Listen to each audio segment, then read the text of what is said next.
নমস্কাৰ বন্ধুসকল, আপোনালোকৰ আগলৈ মই অন্য এটা ভিডিঅ' লৈ আহিছোঁ।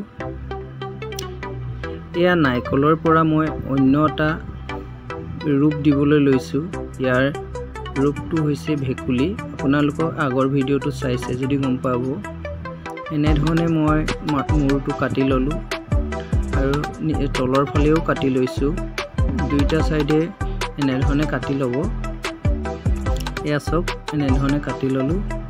কাটি লোৱাৰ পিছত এনেধৰণৰ ৰূপ হ'ব। এনেধৰণে বনাই ল'ব অলপ কাটি মেলি। সম্পূৰ্ণ মই দেখাব পৰা নাই। 18 মিনিটৰ ভিডিঅ'টো মই 6 মিনিটত দেখাইছোঁ। এইডোখৰ আকৌ ল'লোঁ অন্য এডোখৰ।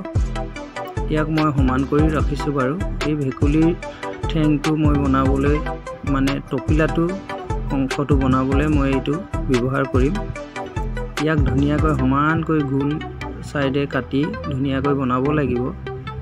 ইয়াক চক এনেধৰণে গোল কৰি দিছোঁ মই 4 ৰাউণ্ড ধুনীয়াকৈ।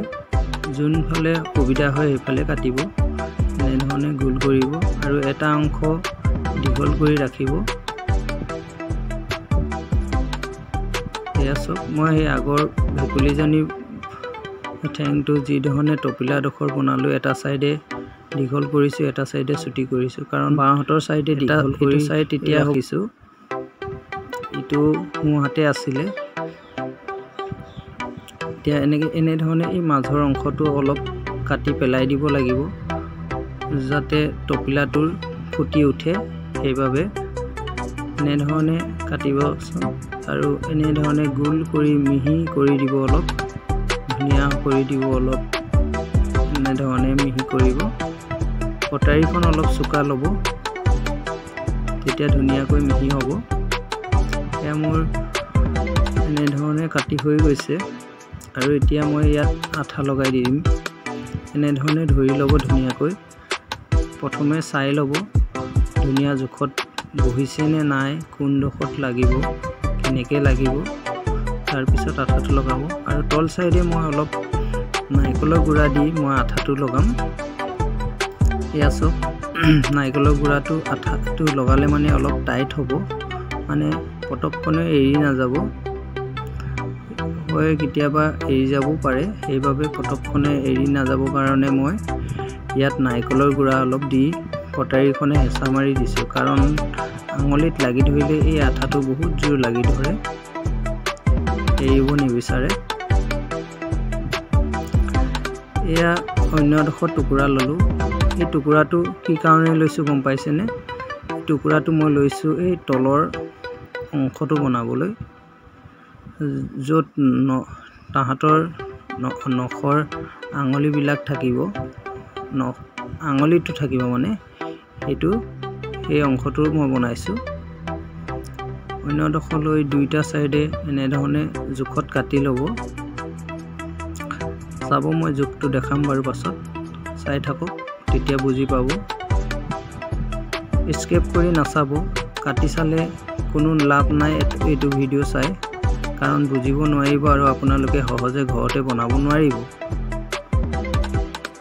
সেইকাৰণে কাটি নাচাব, কাটি চালে বুজি নাপাব। এনেধৰণে মই কাটি লগাই দিছোঁ ইয়াত।